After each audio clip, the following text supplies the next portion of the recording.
Good morning, everyone. Mr. President, Mr. Vice President, Senator Sullivan, Congressman Turner, General Silva, and military officers, all members of the military, and distinguished guests. Thank you for joining us as we release the 2019 Missile Defense Review. Today, the number of new missile programs around the world is growing disproportionately to other capabilities. Writ large, the rest of the world is not developing new fighter and bomber aircraft. They are developing missiles.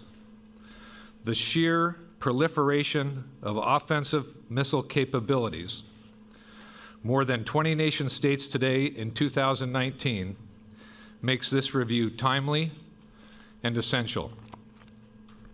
Aligned with President Trump's national security strategy and nested within the National Defense Strategy and in lockstep with the Nuclear Posture Review, this threat-driven review is the latest tile in our broader national security mosaic, and we are moving out on it.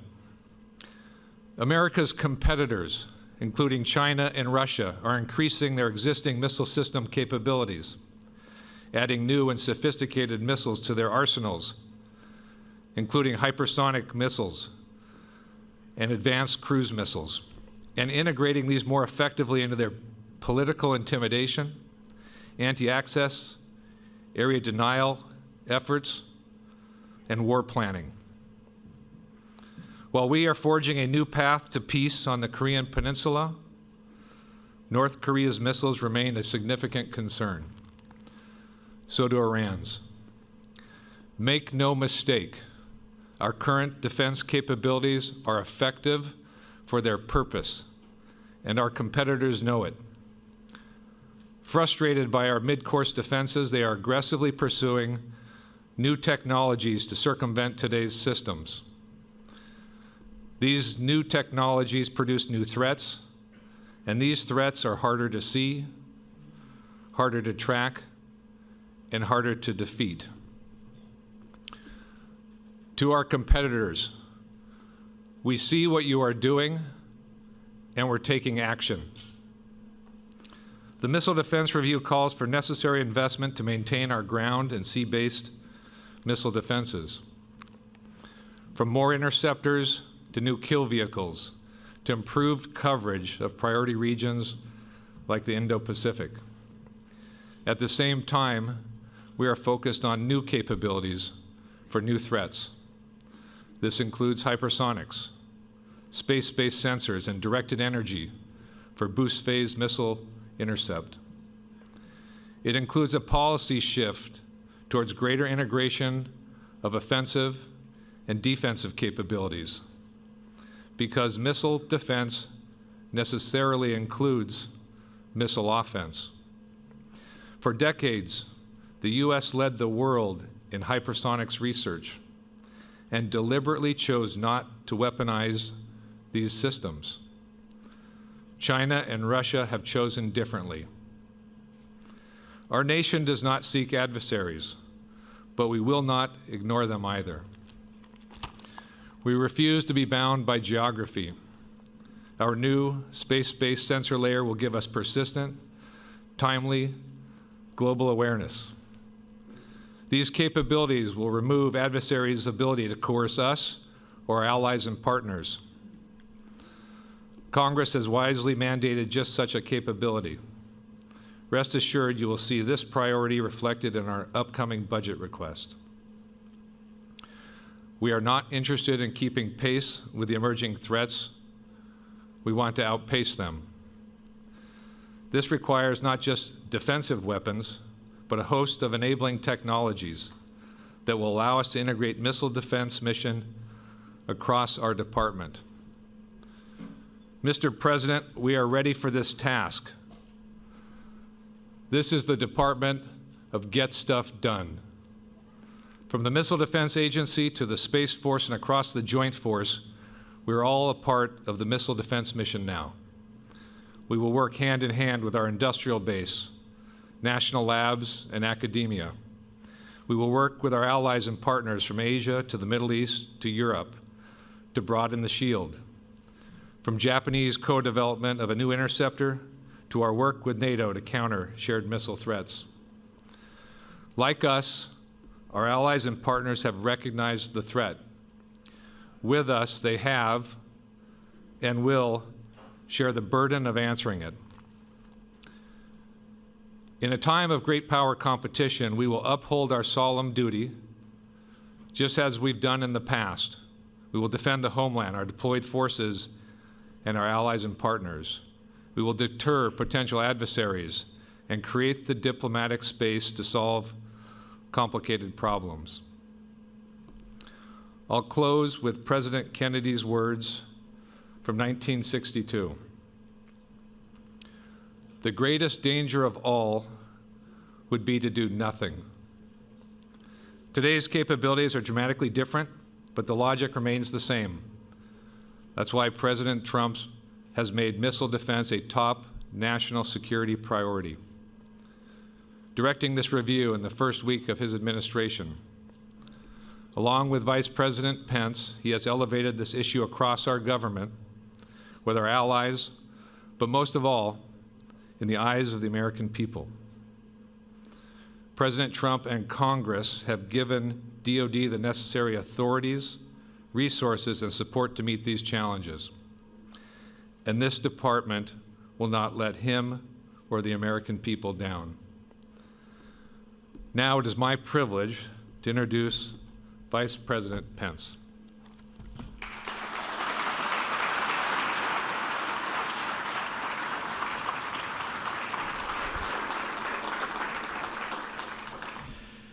Thank you, Acting Secretary Shanahan, Secretary Mark Elsper, Secretary Wilson, distinguished members of Congress, members of the Joint Chiefs, the leadership of the Armed Forces of the United States, and to all of you who wear the uniform of the United States of America. It is my honor to be with you here today at the Pentagon as our President unveils his vision for our renewed commitment to American missile defense.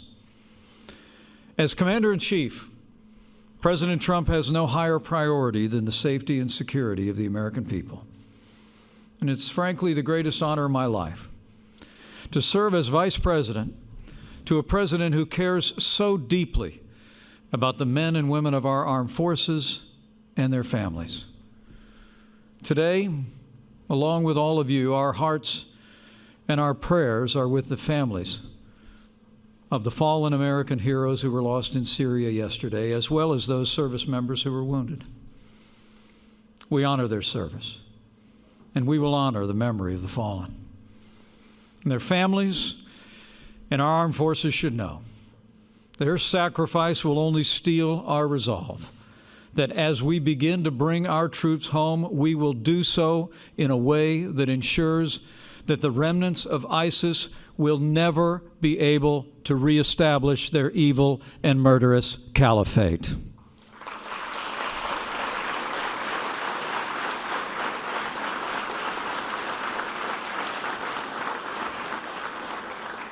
It's in that same spirit of resolve that we gather here today. Since day one of this administration, President Trump has taken decisive action to make the strongest military in the history of the world stronger still.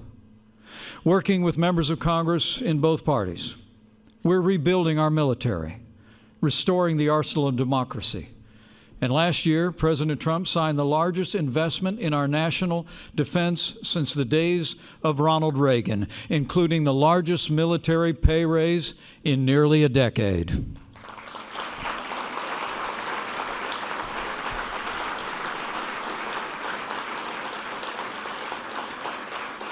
At the President's direction, we released a national security strategy that puts America first, pursued the modernization of our nuclear arsenal, and President Trump has taken decisive action to extend American dominance on land, at sea, in air, and in cyberspace, and even called for the establishment of a sixth branch of our armed forces to ensure American dominance in space. In the last 2 years, our President has made great progress. to provide for the common defense. And today, by unveiling our new strategy for missile defense, President Trump will take another critical step to ensure the safety and security of the American people and our very way of life. This president knows that the American people believe that America first begins with peace through strength. So now it is my high honor and distinct privilege to introduce your Commander-in-Chief, the 45th President of the United States of America, President Donald Trump.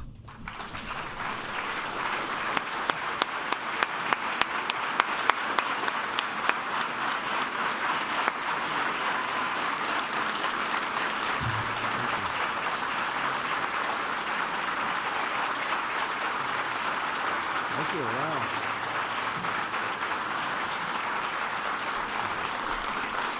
Well, that's really nice. Thank you. You're only doing that because I gave you the greatest and biggest budget in our history. And I've now done it 2 times.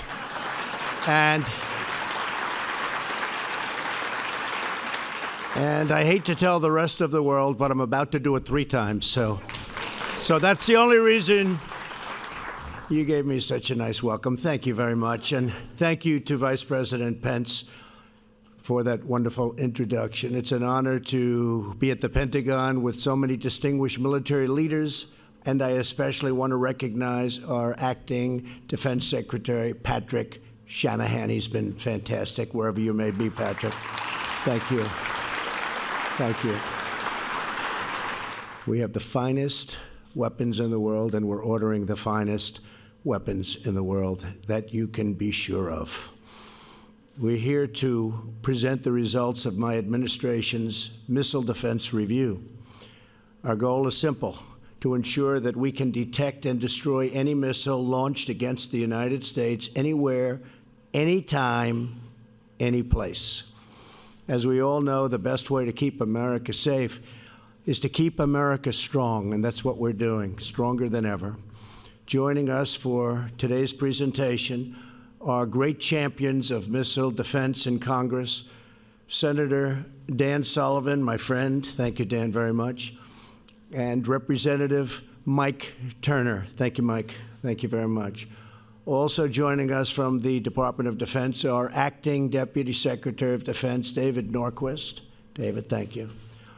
Secretary Mark Esper, Secretary Heather Wilson, thank you. Undersecretaries of Defense Michael Griffin, Ellen Lord, and John Rood. General Paul Selva, thank you, General. General Mark Milley, thank you, Mark, thank you, and congratulations. General Joseph Langell and General James McConville. Thank you very much, everybody. Thank you. Before presenting the results of our missile defense review, I want to take a moment to express my deepest condolences to the families of the brave American heroes who laid down their lives yesterday in selfless service to our nation. These are great people, great, great people. We will never forget their noble and immortal sacrifice. This morning, I also would like to briefly address another matter of critical national security, the humanitarian and security crisis at our southern border. We're gathered together to outline the steps that we must take to upgrade and modernize America's missile defense, so important. In a time of rapidly evolving threats, we must be certain that our defensive capabilities are unrivaled and unmatched anywhere in the world. All over, foreign adversaries, competitors, and rogue regimes are steadily enhancing their missile arsenals all over. Their arsenals are getting bigger and stronger, and we're getting bigger and stronger in every way. They're increasing their lethal strike capabilities, and they're focused on developing long-range missiles that could reach targets within the United States. As president, my first duty is the defense of our country. First duty, the defense of our country. And defense has many different definitions and covers a lot of territory. I will accept nothing less for our nation than the most effective, cutting-edge missile defense systems. We have the best anywhere in the world. It's not even close. Our new strategy calls for 6 major changes in missile defense policy. First, we will prioritize the defense of the American people above all else.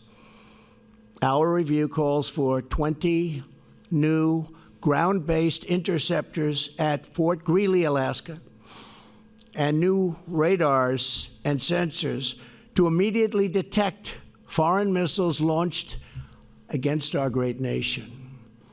We are committed to establishing a missile defense program that can shield every city in the United States, and we will never negotiate away our right to do this.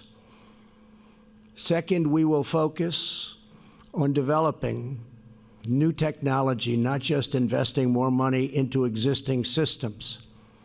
The world is changing, and we're going to change much faster than the rest of the world. This past Tuesday, the Iranian regime tested a space launch vehicle which failed that will provide Iran with critical information, if it didn't fail, that they could use to pursue intercontinental ballistic missile capability actually of reaching the United States. We're not going to have that happen. The United States cannot simply build more of the same or make only incremental improvements. What we've done to Iran since I've become president is rather miraculous. I ended the horrible, weak Iran nuclear deal, and I will tell you, Iran is a much different country today than it was 2 years ago. And I do believe they want to talk. It is not enough to merely keep pace with our adversaries. We must outpace them at every single turn. We must pursue the advanced technology and research to guarantee that the United States is always several steps ahead of those who would do us harm. Third, we will protect the American people from all types of missile attacks. In the past, the United States lacked a comprehensive strategy for missile defense that extended beyond ballistic missiles. Under our plan, that will change. The U.S. will now adjust its posture to also defend against any missile strikes, including cruise and hypersonic missiles. And we are, by the way, very advanced also on hypersonic technology and missiles.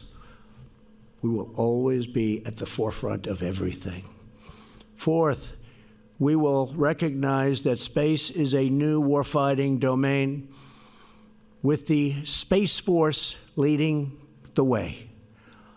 My upcoming budget will invest in a space-based missile defense layer. It's new technology. It's ultimately going to be a very, very big part of our defense and obviously of our offense.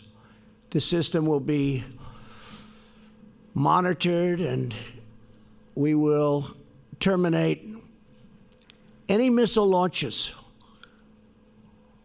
from hostile powers or even from powers that make a mistake. It won't happen, regardless of the missile type or geographic origins of the attack. We will ensure that enemy missiles find no sanctuary on Earth or in the skies above. This is the direction that I'm heading. We have some very bad players out there, and we're a good player but we can be far worse than anybody if need be. I've always known, and I've watched and I've seen, the stronger you are, the less you will need whatever that strength may be.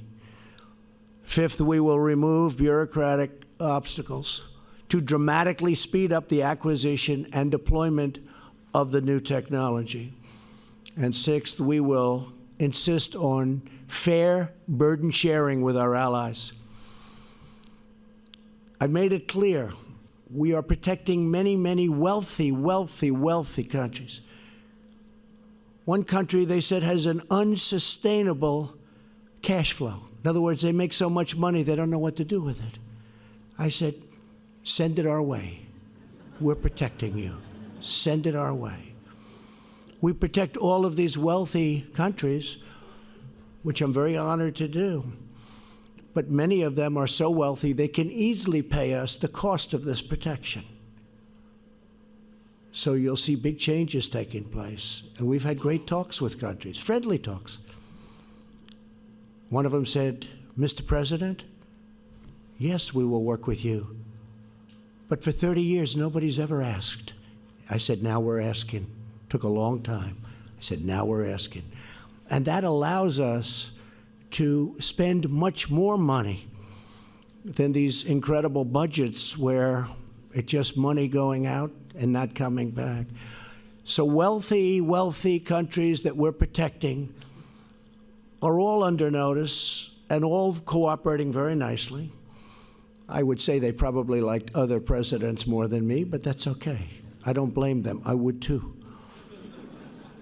There was a recent poll in Europe. The original poll, when I first ran, I was one of the most popular people in the world. And now they said he's not popular in Europe. I shouldn't be, because I'm asking them to step up. You have countries paying less than 1% in NATO. Last year, I raised $44 billion more by saying, I'm sorry, you have to step up. The year before that, my first year, so I was just getting started, I raised $24 billion with one meeting. And until that, it was just going down. It was going down. For 15 years, it was just going down. The numbers going into NATO. And this year will also have a good year. They're starting to step up. Very unfair when Germany pays 1%, and we're paying 4.3% of a much larger GDP. We cannot be the fools for others. We cannot be. We don't want to be called that. And I will tell you, for many years, behind your backs, that's what they were saying. So there's a big difference. We're going to be with NATO 100%, but as I told the countries, you have to step up. You have to pay minimum numbers, actually. The numbers should be much higher. They set a 2% goal. Very few pay that, but they should be much higher than that. If you look at what we pay, it's massively higher than that. So we have very good relationships, but countries are now stepping up, and they can well afford to. In furtherance of this goal, our plan directs the Department of Defense to prioritize the sale of American missile defense and technology to our allies and to our partners. We want them to be able to defend. And they're willing to pay for the finest missiles in the world. They've already done that. They're stepping up like nobody's ever seen before, actually. We will also leverage our network of partnerships to share early warning and tracking information and detect missile launches as early as possible. Today marks the beginning of a new era in our missile defense program. For too long, we have been held back by self-imposed limits while foreign competitors grow and they advance more than we have over the years. Part of the reason is we spend so much money on so many other places. Now that's changing. We're helping, and we're able to spend money on technology and new defense and far beyond defense systems. So those days are history. Our strategy is grounded in one overriding objective: to detect and destroy every type of missile attack against any American target, whether before or after launch. When it comes to defending America, we will not take any chances. We will only take action. There is no substitute for American military might. But when I took office, you know it better than anybody in the world, our military was very tired. It was very depleted. I won't even tell you the things that some of our great generals were telling me.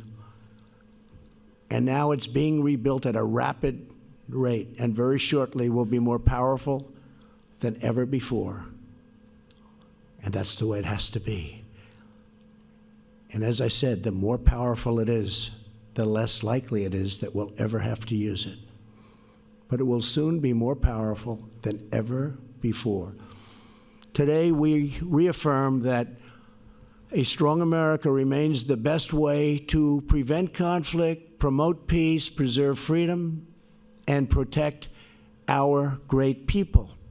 Together, we unite behind a noble mission to shield our country with the greatest missile defense systems anywhere on the face of the earth.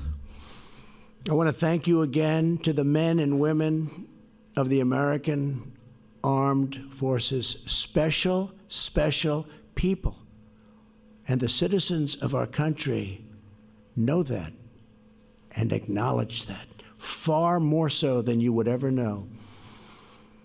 We have the greatest military at any time soon in the history of the world. I want to just finish by saying I appreciate your service. You're incredible people. God bless you, and God bless America. Thank you very much. Thank you.